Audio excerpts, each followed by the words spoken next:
May available na arwana nga pala dito sa pet shop na aking pinuntahan. Kaya naman hindi na ako nag-aksaya ng oras para ito yung ating bilhin. Pagkain lang talaga ng isda ang ating pinunta, pero bakit ganito? So paano guys? Tara!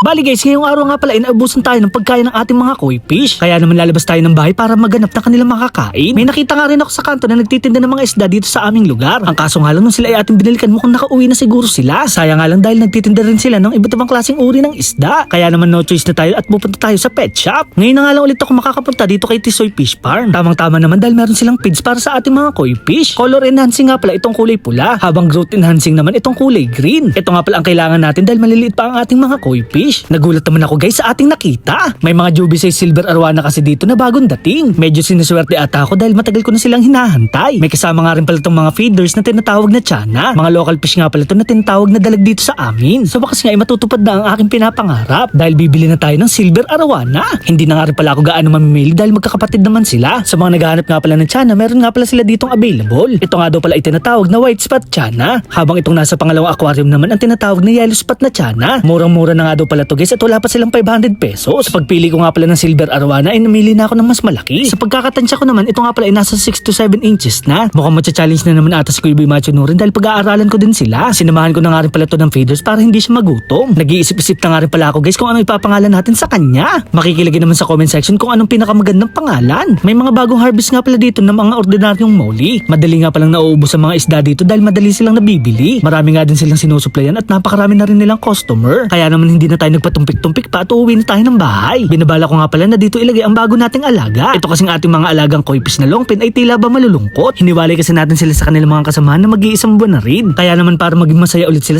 ay ating ibabalik. Bukod nga pala sa napakalaki ng kanilang lagayan, napakaganda rin ng kanilang filtration. Hindi pa nga sila nababawasan at wala pa rin nadidedo.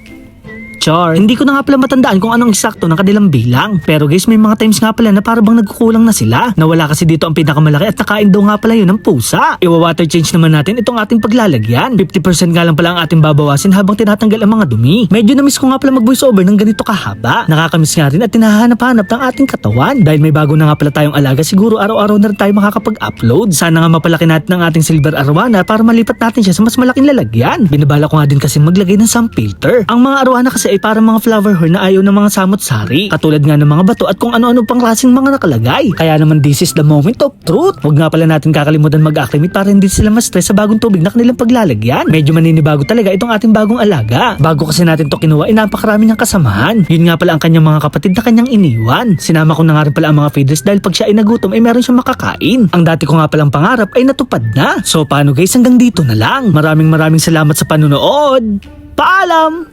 Yeah!